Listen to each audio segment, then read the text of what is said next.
Hello friends, hi, this is Ashish and welcome to another interesting video. आज के इस video में बात करूंगा एक स्मॉल फाइनेंस बैंक को लेकर जिसका नाम है Ujjivan small finance bank. Detail में वीडियो होगा, सब कुछ उसके टारगेट्स देखेंगे, स्टॉक्स कैसा लग रहा है, स्मॉल फाइनेंस बैंक किस तरीके से ऑपरेट कर सकते हैं और क्या इनका फ्यूचर है, उस सब के बारे में डिटेल में बात करूंगा। तो स्मॉल फाइनेंस बैंक की शुरुआत कैसे होती है? 1995 में कंपनी एनबीएफसी करके अपना बैंक स्टार्ट करती है। बैंक नहीं, एनबीएफसी कंपनीज जो होती है वो स्टार्ट करती है, बट ये स्टार्ट करते हैं विलेजेस के अंदर। उन लोगों को लोन्स देते हैं जिनको बड़ी बड़े बैंक्स लोन्स नहीं दे रहे, जैसे कि एचडीएफसी बैंक, आईसीआईसीआई बैंक।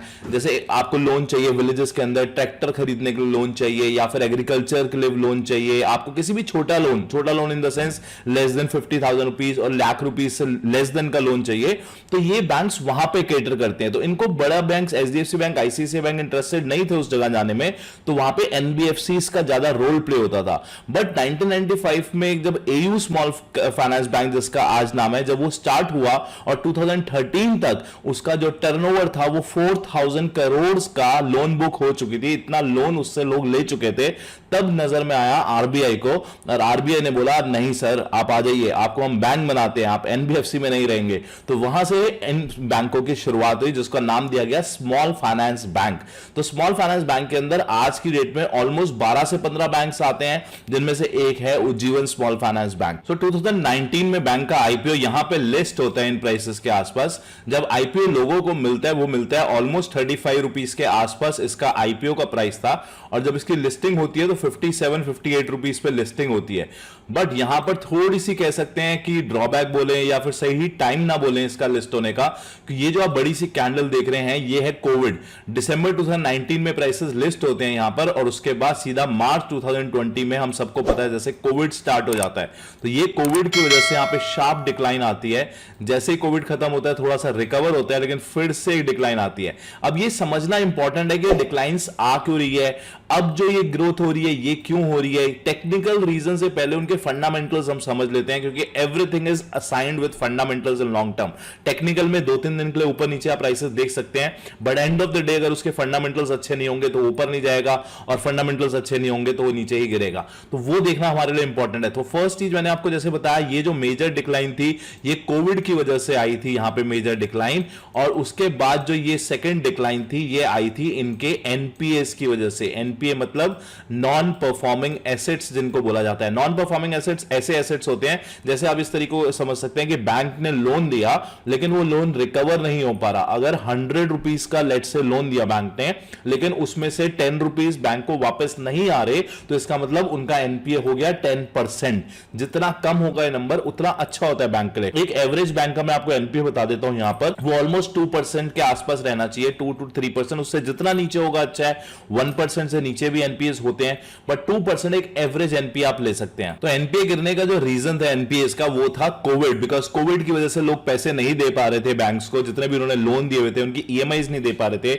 और स्पेशली ये लोन्स आप समझिए किसको दिए गए थे, विलेजेस में। उन लोगों को दिए गए थे जो कि बहुत लो थोड़े से लोग होते हैं विलेजेस में, गांव में जो काम कर रहे हैं वहां पे लोन दिया जा रहा था। उनके लिए तो कोविड में और ज्यादा टफ टाइम हो चुका था, क्योंकि उनके पास कोई अनएम्प्लॉयमेंट नहीं था, वो वैसे ही अनएम्प्लॉयड लोग होते हैं ज्यादातर, और उनके पास जो थोड़ा सा पैसा था वो भी चले गया कोविड की वजह से। कोई जॉब्स नहीं थी तो वो लोन नहीं दे पा रहे थे, जिसकी वजह से इनका एनपीए ऑलमोस्ट 13% 14% तक यहां चले गया था, which is a very high number. जैसे मैंने आपको बोला 2% से तो बहुत ऊपर है नंबर। अब यहां पर क्या हुआ वो समझना भी इंपॉर्टेंट है। ये टाइम है जून 2022 का। जून 2022 में ऐसा क्या हुआ कि यहां पे एक आप देख सकते हैं बड़ी सी आपको ग्रीन कैंडल यहां पे दिख रही है।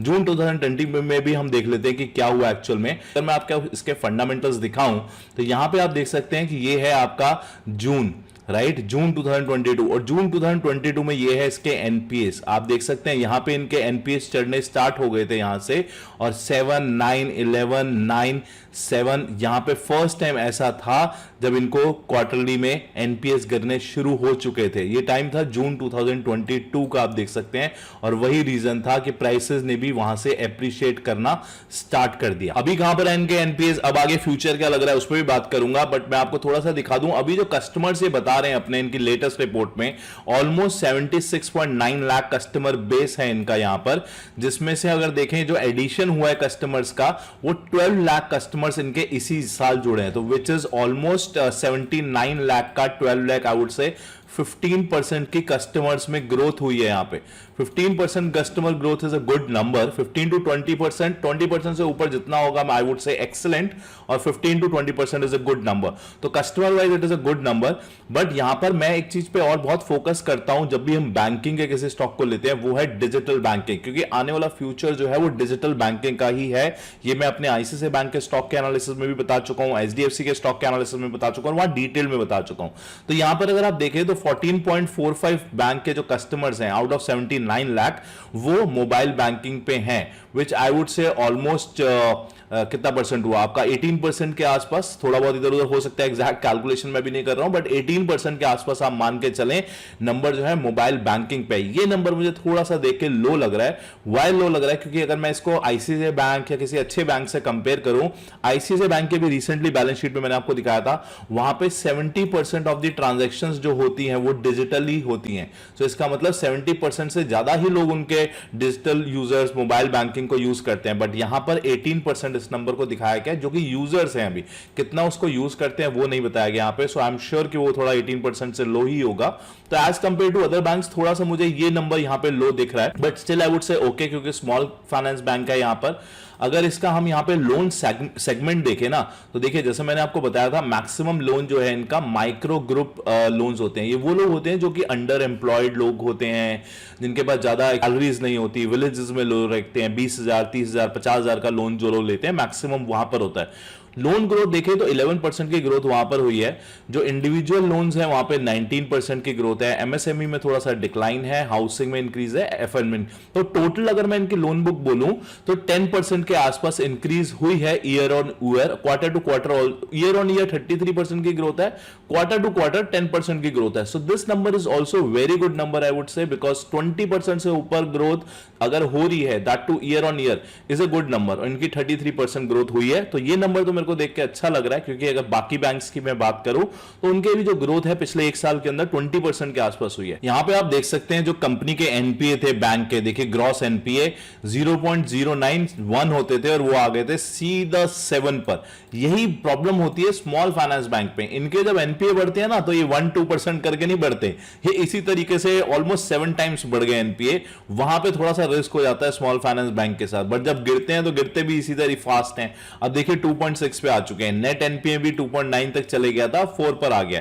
बट ये समझना भी इंपॉर्टेंट होगा कि ये एनपीए गिरे क्यों है, क्योंकि एनपीए देखिए बहुत तरीके होते हैं एनपीए को अपनी बैलेंस शीट में ये दिखा देना कि हमारा एनपीए कम हो गया। तो एनपीए कम होना आप बहुत लोगों से सुन रहे होंगे, एनपीए कम हो गया, और जो फाइनेंस बैंक का न्यूज चैनल्स में भी हमेशा ये सोचिए कि एनपीए कम क्यों हुआ है, that is the main reason. NPA करके यस बैंक ने भी यही किया था, अपने एनपीएस को कम दिखा दिया था और बाद में पता चला था कि वो एक डिफरेंट तरीके का फ्रॉड है, राइट। तो एनपीए तो कम हो रहे हैं, क्यों कम हो रहे हैं, दैट इज मोर इंपॉर्टेंट। अब यहां पे मैं आपको दिखा देता हूं, देखिए जो इनके एनपीएस चढ़े थे पहले, उसका सबसे बड़ा रीजन इन्होंने अपने 2019-20 में बताया गया, 21 में, for a large part of the year our collection remained subdued on account of कोविड-19 and that has increased our NPA to 7.1 in March 2021। तो NPA क्यों चढ़े क्यों गिरे, ये दोनों रीजन हमारे पास होना चाहिए।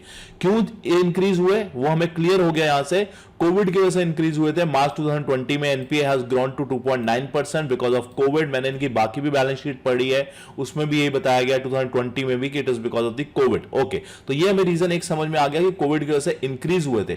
अब यहां पे भी आप देख सकते हैं जो अब एनपीए है इनके काफी ज्यादा गिर रहे हैं, which is a good part. But अब ये भी समझना इंपॉर्टेंट है कि गिर क्यों रहे हैं, वो भी मैं आपको यहां पे दिखा देता हूं। ये देखिए यहां पे आपको देखने को मिलेगा एनपीए इस पैराग्राफ में, NPA's level has gone down drastically, यहां पे आप पढ़ रहे हैं, सपोर्टेड बाय इंप्रूव्ड कलेक्शन। तो कलेक्शन हमारे पास आया, उसकी वजह से an increase in yield and enhancement in productivity and streamline the process helped rationalise personal cost as per the business related expenses. So इसका मतलब हमें समझ में आया कि एक तो इन्होंने अपने कलेक्शन प्रोसेस जो है उसको फास्ट किया, वो अच्छी बात है कि पैसा वापस आ रहा है। सेकंड, इन्होंने बोला कि हमारी जो पर्सनल कॉस्ट, जो बिजनेस कॉस्ट होती है, मतलब कि ऑपरेशनल कॉस्ट, उसको भी इन्होंने रिड्यूस किया है, which is again a good part.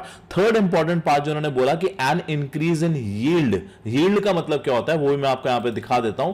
Yield मतलब जिससे पैसा बैंक कमा रही है। अगर यहां पर आप देखें इन्होंने बोला कि हम इंक्रीज कर रहे हैं यील्ड से, यील्ड बिल्कुल इंक्रीज हुई है, यहां पर आप देख सकते हैं, यहीं से बैंक को पैसा आता है। तो जो 17.69% बैंक पहले चार्ज करता था, अब वो 18.9% चार्ज कर रहा है। इसका मतलब बैंक के पास ज्यादा पैसा आ रहा है। तो ये कुछ अच्छी बातें हैं कि एनपीए जो डिक्लाइन हो रहा है वो भी एक वैलिड रीजन से डिक्लाइन हो रहा है। यहां पर अगर आप देखें ना, प्राइस पिछले एक साल के अंदर 244% की इंक्रीज दिखा चुका है जब से जून से चढ़ना स्टार्ट हुआ था। तो अब पॉइंट ये बनता है कि अब ये यहां से और ऊपर कितना जा सकता है, क्या ये दोबारा 58 के लेवल को क्रॉस करेगा?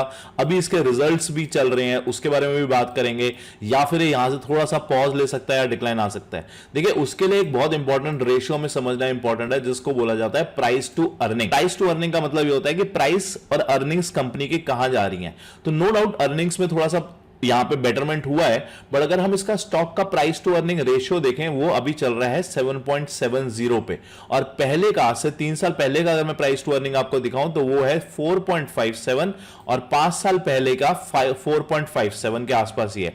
तो आई वुड से 5% की पी पे अगर मुझे स्टॉक मिलता तो शायद मैं जरूर इंटरेस्टेड होता, या फिर 6 तक भी मैं इंटरेस्टेड होता। अभी ये लेवल मेरे हिसाब से आप जरूर देख रहे होंगे कि स्टॉक का पी तो 7 पर है। 7 तो एक बहुत सस्ता पी होता है, 7.70।